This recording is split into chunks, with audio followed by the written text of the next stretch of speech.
पश्चिम बंगाल में special intensive revision की प्रक्रिया के बाद मतदाता सूची इलेक्शन कमीशन ऑफ इंडिया द्वारा फ्रीज की जा चुकी है। और मसला यह है कि विपक्षी दल यानी कि पश्चिम बंगाल में जो भी दल हैं सब ये मांग कर रहे हैं कि अब भी जो मतदाता योग्य हों उन्हें इस सूची में शामिल किया जाए और मामला सुप्रीम कोर्ट में है। इस मसले पर बातचीत करने के लिए हमारे साथ विधि विशेषज्ञ ज्ञानंद सिंह जी साथ में हैं। ज्ञानंद जी, सुप्रीम कोर्ट में 2 बार इस मसले पर सुनवाई हो चुकी है, लेकिन सुप्रीम कोर्ट ने अभी तक इस मामले पर कोई आदेश नहीं जारी किया है। क्या वजह है कि सुप्रीम कोर्ट इस मामले में सिर्फ ऑब्जर्वेशन दे रहा है? क्योंकि टिप्पणियां बहुत आई हैं कि ऐसा किया जा सकता है, वैसा किया जा सकता है, लेकिन अभी तक कोई आदेश नहीं आया है। देखिए, जब तक सुप्रीम कोर्ट में मामला लंबित है तो सुप्रीम कोर्ट के पास पावर है कोई भी डायरेक्शन इशू करने का।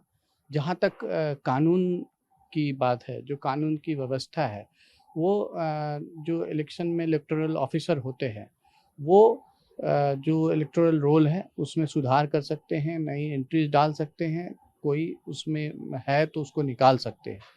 बट उनका जो पावर है वो लिमिटेड है। सेक्शन 23 है जो कि आरपीए का उसका प्रोविजन सेक्शन 23(3) है, जो कहता है कि उनका जो ये पावर है after the last date of nomination, ये पावर उनके पास नहीं रहता है। और ये पावर जो उनको 22 में दी गई है वो उनसे उसके बाद उस पावर को एक्सरसाइज नहीं कर सकते। तो अब जो लोग डिससेटिस्फाइड हैं इस प्रक्रिया से, चूँकि इलेक्शन ऑलरेडी आने वाला है, तो ऐसे में साथ साथ सुप्रीम कोर्ट में मामला पेंडिंग भी है, तो उनके पास एक ही रास्ता दिखता है कि वो सुप्रीम कोर्ट से कोई डायरेक्शन दें, जिसमें सुप्रीम कोर्ट को देखना है कि क्या वो इलेक्शन के दौरान इलेक्शन कमीशन के डिसीजन के ऊपर हस्तक्षेप करें। सुप्रीम कोर्ट अगर इस मामले में आदेश जारी करेगा, चूंकि रिप्रेजेंटेशन ऑफ पीपल एक्ट है जिसको हम हिंदी में जन प्रतिनिधित्व कानून भी कहते हैं, उसका सेक्शन आपने बताया कि 22 और 23 सब सेक्शन 3 वो है जिसकी वजह से इलेक्टोरल ऑफिसर जो लास्ट डेट ऑफ नॉमिनेशन है उसके बाद उसमें ना एडिशन कर सकता है ना डिलीशन कर सकता है। तो ऐसी स्थिति में क्या सुप्रीम कोर्ट अपनी अपरिहार्य जो शक्तियां उसको प्राप्त हैं आर्टिकल 142 के तहत, क्या उसका उपयोग करेगा? देखिए, वो कंप्लीटली डिस्क्रिशनरी होता है सुप्रीम कोर्ट का, लेकिन एक बात गौर करने की है कि जहां कानून स्पेसिफिकली बार करता है वहां सुप्रीम कोर्ट जनरली 142 में इंटरफेयर नहीं करती है। और सुप्रीम कोर्ट का 142 का पावर जहां वैक्यूम है, कानून की व्यवस्था नहीं है, ऐसे केसेस में to do complete justice Supreme Court कुछ आदेश पारित करती है। लेकिन ये मसला हो सकता है कि कुछ सुप्रीम कोर्ट अलग नज़रिए से देखे। कारण ये है कि सुप्रीम कोर्ट में जब मामला आया था तो वो काफ़ी पहले आया था, तभी नॉमिनेशन की प्रक्रिया पूरी नहीं हुई थी। और जो लोग आहत हैं, जिन लोगों को इनसे तकलीफ़ है एसआईआर से के कारण जो लोग बाहर हो गए हैं, वो पहले से सुप्रीम कोर्ट में है। तो ऐसे में सुप्रीम कोर्ट चाहे तो आदेश पारित कर सकता है, लेकिन ये क्या जो ब्लैंकेट ऑर्डर सुप्रीम कोर्ट अगर पास करता है तो इसमें सुप्रीम कोर्ट इंडिविजुअल स्क्रूटनी कर नहीं सकता। तो इसीलिए सुप्रीम कोर्ट थोड़ा इसमें अपने आप को पीछे रख रहा है, क्योंकि इंडिविजुअल बेसिस पे होता है। एक वोटर को एक वोटर के उसके डॉक्यूमेंट्स जो दिए हैं उसके आधार पे किया गया है, और इसके लिए सक्षम जो है इलेक्शन कमीशन ही है। तो सुप्रीम कोर्ट ब्लैंकेट आदेश कर सकता है कि समय सीमा दे सकता है, लेकिन इंडिविजुअल केसेस को सुप्रीम कोर्ट शायद हाथ ना लगाए। और ऐसे भी ये जब एक इलेक्शन प्रोसेस शुरू हो जाता है, अभी तक की व्यवस्था यही रही है, चूँकि ये एक्स्ट्राऑर्डिनरी केस था जो एसआईआर की प्रक्रिया जस्ट बिफोर इलेक्शन लाई गई है। अदरवाइज जब भी सुप्रीम कोर्ट ने, इनफैक्ट हमारा संविधान कहता है कि जैसे ही इलेक्शन नोटिफाई हो जाता है जो प्रेस रिलीज से, उसके बाद कुछ भी मसला होता है वो कोर्ट के पास इलेक्शन कंप्लीट होने के बाद ही जाता है, जिसको इलेक्शन पिटीशन कहते हैं। हालांकि वो जो पॉलिटिशियंस हैं जो हार गए, जीत गए, बीच में कुछ गड़बड़ हुआ, उस वक्त वो भी नहीं आ सकते, वो पूरी प्रक्रिया के बाद आते हैं। ये व्यवस्था इसलिए दी गई थी कि इलेक्शन बाधित ना हो और टाइम पे जो 5 साल का टर्म है 5 साल ही रहे। अदरवाइज लिटिगेशन में कई बार लंबे समय तक फंसने के बाद जो डेमोक्रेटिक प्रक्रिया है वो उसमें बाधा आता है।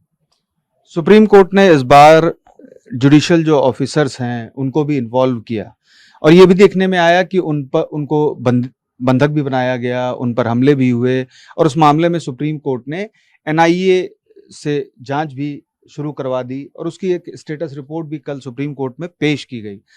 मसला ये है कि ऐसे राज्य में जहां पर जुडिशियल ऑफिसर्स भी जो है सुरक्षित नहीं है, हालांकि जो राज्य सरकार थी उसकी तरफ से ये बयान दिया गया कि किन लोगों ने बंधक बनाया, क्या है, ये जांच का विषय है, वो एक अलग मसला है। लेकिन मैं आऊंगा मताधिकार पर, क्योंकि मताधिकार को लेकर के इस तरह से चर्चा की जा रही है कि वो नागरिक अधिकार की तरह ही है। तो मैं ये अंतर जानना चाहूंगा कि जो सिविल राइट्स हैं, नागरिक अधिकार है और मताधिकार है, उसमें क्या फर्क है? मताधिकार पर कहाँ एक सीमा लगा दी जाती है, कहाँ रिस्ट्रिक्शन हो जाता है? वो जो फर्क है दोनों के बीच में, मैं आपसे वो जानना चाहूंगा। देखिए ये बहुत ही इशू है, डिबेटेबल है, कंट्रोवर्शियल नहीं, डिबेटेबल है। क्योंकि कभी भी जब संविधान बना भी था तो हमें राइट टू वोट जो है वो मौलिक अधिकार जो फंडामेंटल राइट है उस चैप्टर में नहीं डाला गया। और हमने इस अधिकार को, राइट टू वोट जो है एक कॉन्स्टिट्यूशनल राइट, ये स्टैट्यूटरी नहीं है। अगर लोग सोच रहे हैं कि साधारण है, ये नहीं है, ये कॉन्स्टिट्यूशनल राइट आज भी है, बट मौलिक अधिकार नहीं है, फंडामेंटल राइट नहीं है। तो उसमें क्या है, जो मौलिक अधिकार है उसमें ये फ़र्क है कि मौलिक अधिकार के लिए आप डायरेक्टली रिट में सुप्रीम कोर्ट आ सकते हैं और उन कॉन्स्टिट्यूशनल राइट्स के वायलेशन के लिए आप सुप्रीम कोर्ट नहीं आ सकते, हाई कोर्ट जाना पड़ेगा रिट में, वहाँ भी फॉर एनी अदर राइट वहाँ जा सकते हैं। अब जो बिंदु है ये है कि जो मौलिक अधिकार को कर्व करने वाले कानून होते हैं उसको एक संवैधानिक दायरे में, जो मौलिक अधिकार है रीजनेबल रिस्ट्रिक्शन के दायरे में बांधा गया है, हमारे संविधान ने उसको बांधा है। तो लेकिन ये जो राइट टू वोट है उसमें क्लियरली दिया गया है कि रिप्रेजेंटेशन ऑफ पीपल एक्ट और कोई और अन्य कानून आपके इस राइट को गवर्न करेगा। तो जब ये कानून बन गया है तो हम उससे गवर्न होंगे और सुप्रीम कोर्ट जब भी कोई भी कोर्ट आप अपने इस अधिकार को लेके जाएंगे तो आपको उस रिप्रेजेंटेशन ऑफ पीपल एक्ट या कोई भी कानून जो आपको वोटिंग का अधिकार देता है तो उसके दायरे में आप बंधे रहेंगे। और इसीलिए आज हम RPA representation of people act की बात कर रहे हैं।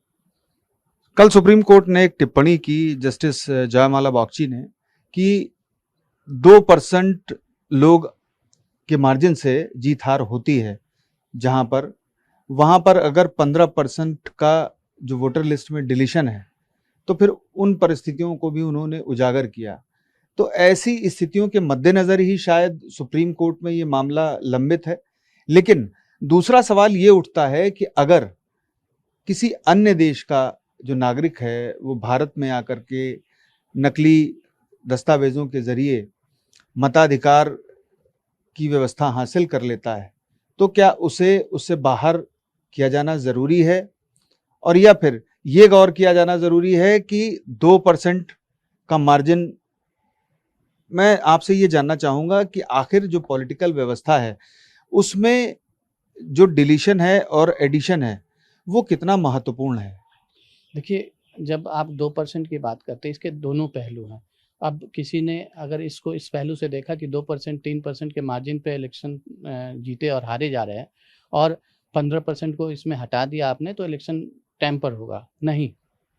ये और भी ज़रूरी है कि अगर 15% लोग गलत वोटर्स थे और उस जगह 2% और 3% के बेसिस पे डिसाइड हो रहा है जो कौन जीतेगा या कौन हारेगा। तो ऐसे केसेस में हम as law abiding rule of law यही कहता है कि हम कानून में जिन लोगों को हटाया गया, प्रिजम्पशन होगा कि जिन लोगों को हटाया गया सही हटाया गया। अब अगर तभी हमने उनको अपील का प्रावधान दिया है, अगर गलती हुई होगी तो उनको सुधारा जाएगा। अपील का प्रावधान है, वो अपील कर रहे हैं। लेकिन जिनको हटाया गया तो प्रिजम्पशन है कि वो गलत हटाए गए, गलत थे, वो एग्जिस्ट ही नहीं करते थे, या कुछ लोग ऐसे होंगे जो आए ही नहीं, जो होंगे ही नहीं। तो ऐसे में ये और भी ज़रूरी था, ये प्रक्रिया और भी ज़रूरी थी, क्योंकि जहाँ 2% 3% के बेसिस पे हम अपने इलेक्शन को हारते और जीतते हैं, वहाँ अगर 15% का फेक वोट चल रहा था या फेक एंट्रीज थी, तो ये पूरे इलेक्शन प्रोसेस को पॉल्यूट करता है। ऐसे में एसआईआर ज़रूरी थी। बट जो अहम सवाल जो लोग उठा रहे हैं, ये थोड़ा विलम्ब से हुआ, जिसके कारण ये जो सारी समस्याएं आई हैं वो क्योंकि विलम्ब से ये प्रक्रिया शुरू हुई, इसके कारण आई हैं, ना कि ये इस प्रक्रिया की ज़रूरत नहीं है। इस प्रक्रिया की बहुत ही ज़रूरत है। हाँ, फेक वोटर जो हैं ही नहीं या बाहर के हैं जिनके पास डॉक्यूमेंट ही नहीं है, वो हमारे यहाँ आके मताधिकार का प्रयोग कर रहे हैं, या घोस्ट वोटर्स हैं जो है ही नहीं, जिनके हम वोट्स को काउंट कर रहे हैं हमारे डेमोक्रेसी में, वो कतई सही नहीं है। चुनाव आयोग तो सीधे तौर पर कहता है कि ये मतदाता सूची का शुद्धिकरण है, और इस शुद्धिकरण के अगर कोई खिलाफ खड़ा हुआ है तो खास तौर पर पश्चिम बंगाल में जो स्थितियां सामने आई, सुप्रीम कोर्ट से सड़क तक ये लड़ाई लड़ी जा रही है, चाहे वो न्यायिक अधिकारियों को बंधक बनाए जाने या उन्हें धमकाए जाने या उससे पहले की जो घटनाएं हुई, वो साफ तौर पर ये स्पष्ट करती हैं कि एक राजनीतिक दल या यूं कहें कि एक राज्य के लोग ये नहीं चाहते थे कि एसआईआर हो। तो क्या ऐसी स्थिति में जबकि नागरिक नहीं चाहते किसी राज्य के, तब भी इलेक्शन कमीशन ऑफ इंडिया इस तरीके की कार्रवाई सुनिश्चित कर सकता है?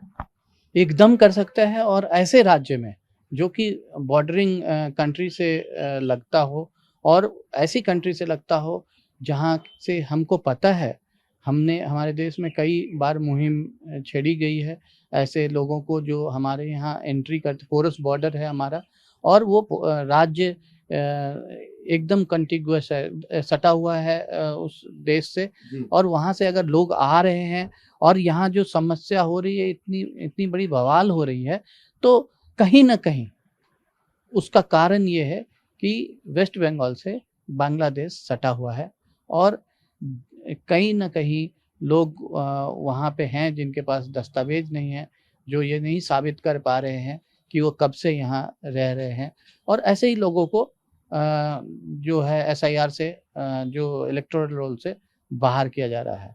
लेकिन राजनीतिक दल ये कह रहे हैं, खासतौर पर पश्चिम बंगाल में, कि लोगों को बहुत परेशानी हो रही है, और जो काम करने वाले लोग हैं, यानी कि जो इस प्रक्रिया में शामिल हैं, वो बहुत परेशानी महसूस कर रहे हैं। तो ऐसी स्थिति में, जबकि ये नियम चुनाव आयोग द्वारा बताया गया है कि 3 महीने की अवधि के दौरान ही एसआईआर प्रक्रिया या इंटेंसिव रिवीजन कराया जाना चाहिए, क्योंकि एसआईआर की जो पूरी प्रक्रिया है उसको सुप्रीम कोर्ट में चुनौती दी जा चुकी है, क्योंकि स्पेशल का जो शब्द है वो कहीं रूल्स में है नहीं। तो ऐसी स्थिति में इंटेंसिव रिवीजन और प्राइमरी रिवीजन ही कराया जाता है, लेकिन यहाँ पर स्पेशल इंटेंसिव रिवीजन कराया जा रहा है। तो ऐसी स्थिति में जो अवधि थी वो 3 महीने की ही रखी गई, जो नियमों के तहत है। तो हालांकि बीच में अगर देखा जाए तो पश्चिम बंगाल में ये अवधि थोड़ी सी बढ़ भी गई, लेकिन फिर भी जो राजनीतिक दल हैं पश्चिम बंगाल के, वो सीधे तौर पर पहले ये कह रहे थे कि अवधि नहीं ठीक है। दूसरी बात ये थी कि लोग तैयार नहीं हैं, लोगों को परेशानी बहुत हो रही है। तो इस पर क्या कहेंगे आप? मेरा कहना है कि अगर हम इसको पॉलिटिकल या किसी भी नज़रिए से देखें, तो यहाँ पे डिबेटेबल ये हो सकता है कि आप बताएं कि ये जो डॉक्यूमेंट दस्तावेज मांग रहे हैं ये नहीं मांगने चाहिए, ये करने चाहिए। हम इस देश में अगर किसी इंटेंसिव रिवीजन कर रहे हैं, किसी से हम उसको साबित करने के लिए कह रहे हैं कि आप कब से आए हैं, इसके लिए क्या दस्तावेज चाहिए। अगर इलेक्शन कमीशन कुछ अनरीजनेबल डिमांड कर रहा है तो उस पर आवाज़ उठनी चाहिए, ना कि अगर ऐसा अनरीजनेबल डिमांड है तो वो अन्य जगह भी हो रहा है। अगर हम आधार पे नहीं मान रहे हैं तो अन्य जगह भी नहीं मान रहे। आधार को क्यों मानना चाहिए? हाँ, क्यों हमको किस दस्तावेज को मानना चाहिए, किस दस्तावेज को नहीं मानना चाहिए, किस या बिना डॉक्यूमेंट के किए जाने चाहिए। अगर कोई पॉलिटिकल पार्टी इस तरह से अपोज करे तो ये स्टैंड ले कि हमारे यहाँ जो भी आ गए हैं वो सारे सिटीजन हैं, सारे वोटर हैं, तो फिर हम ये स्टैंड ले ओपनली। लेकिन ये कहना कि हरासमेंट हो रहा है, डॉक्यूमेंट मांगना हरासमेंट नहीं है। और इसके लिए कभी ना कभी जो भी इंटेंसिव रिवीजन होगा कोई ना कोई डॉक्यूमेंट मांगा जाएगा। अगर डॉक्यूमेंट से आपत्ति है या कोई और दस्तावेज है जिससे इसके बदले में मांगा जाना चाहिए तो आप उसको उजागर करें। इस बात पे डिबेट होनी चाहिए कि क्या क्या डॉक्यूमेंट जरूरी होनी चाहिए इसके लिए, ना कि SIR नहीं होना चाहिए। ये अपने आप में मेरे हिसाब से लॉजिक नहीं है इसका। मैं फिर आता हूं उसी सवाल पर कि SIR प्रक्रिया पूरी होने के बाद जो मतदाता सूची को फ्रीज कर दिया गया, तो अब चूंकि सुप्रीम कोर्ट के पास भी अगर विकल्प है, देखा जाए तो 142 का ही विकल्प है। अन्यथा अगर सुप्रीम कोर्ट इस मामले पर ज्यादा लंबी हेयरिंग करेगा तो फिर क्या मौजूदा जो विधानसभा चुनाव हैं उसमें जो लिस्ट चूंकि फ्रीज की जा चुकी है तो उसके अलावा जो अन्य वोटर हैं वो वोट नहीं कर पाएंगे? ठीक है, मेरा भी यही है कि जो वोटर्स प्रामा फसाई बाहर हो गए हैं अब तक की प्रक्रिया में, वो प्रिजम्पशन होगा कि वो अपने अधिकार को साबित नहीं कर पाए, अपने सिटीजनशिप को साबित नहीं कर पाए, और ऐसे में प्रिजम्पशन है तो उनको वोट इस इलेक्शन में तो नहीं मिलेगा करने को। ऐसा अब आगे अगर वो अपने अपील में जीतते हैं तो इस स्टेज पे उस प्रिजम्पशन को हमको मानना होगा, क्योंकि अगर उनको बाहर किया गया है तो उनके पास दस्तावेज नहीं है। अदरवाइज कहीं भी कानून व्यवस्था नहीं चलेगी अगर हम उस प्रिजम्पशन के अगेंस्ट जाएंगे, क्योंकि फिर तो हमने अपील डिसाइड कर दिया। अगर कोई और किसका करेंगे आप इंडिविजुअल केसेस में, या बोलेंगे इस बार हम नॉन सिटीजन्स को इस इलेक्शन में रखेंगे तो क्या वो पूरी प्रोसेस पॉल्यूट नहीं होगी? तो ऐसे केस में इस इलेक्शन में तो अगर अपील तक डिसीजन नहीं आता है और इलेक्टोरल फ्रीज हो जाता है तो स्पेसिफिक केस में अगर कहीं दिखता है कि प्रोसेस में डिले है, इलेक्शन कमीशन ने कुछ ऐसा किया है, तो दो विकल्प है, वो सुप्रीम कोर्ट को सोचना पड़ेगा। एक तो कि इनके वोट्स को अलग सील कवर में रखा जाए, जो कि इतनी बड़ी संख्या में ऐसे इलेक्शन में आज तक नहीं हुआ है। और दूसरा कि हम एज इट इज़ इलेक्शन पे जाएं। आज भी देश में जितने लोग देश में आप प्रिजन की पॉपुलेशन को देखें, जो लोग जेल में हैं वो तो सिटीजन हैं, वोटर्स हैं, फिर भी उनके बिना, उनके वोट के बिना हम सरकार चला रहे हैं। यानी वो भी रिस्ट्रिक्शन में आते हैं क्योंकि वो जेल में, इसीलिए क्योंकि संविधान ने ये कह रखा है कि जो कानून वो जो it is a constitutional right but not a fundamental right. यहाँ भी कानून आड़े आता है, यानी कि रिप्रेजेंटेशन ऑफ पीपल एक्ट का जो सेक्शन 23 सबसेक्शन 3 है वो सीधे तौर पर रिस्ट्रिक्ट करता है फ्रीजिंग के बाद। और अगर सुप्रीम कोर्ट इस मामले में आदेश जारी करता है तो जाहिर सी बात है कि जो ट्रिब्यूनल में केसेस चल रहे होंगे उनको तो नहीं छेड़ा जाएगा, उसके अलावा जिनको योग्य माना जाएगा वही शामिल किए जाएंगे।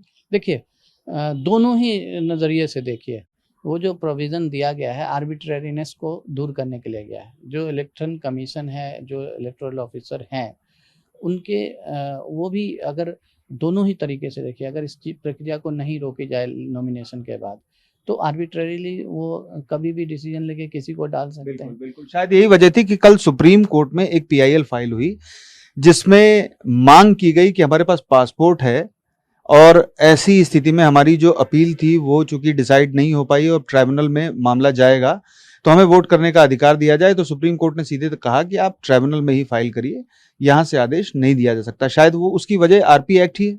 हाँ, इंडिविजुअल केसेस में जो कानून की व्यवस्था दी गई है उसको बाईपास नहीं किया जा सकता। आर्टिकल 32 है, लेकिन इसका ये मायने नहीं है कि आप नीचे के कोर्ट में नहीं जाएंगे।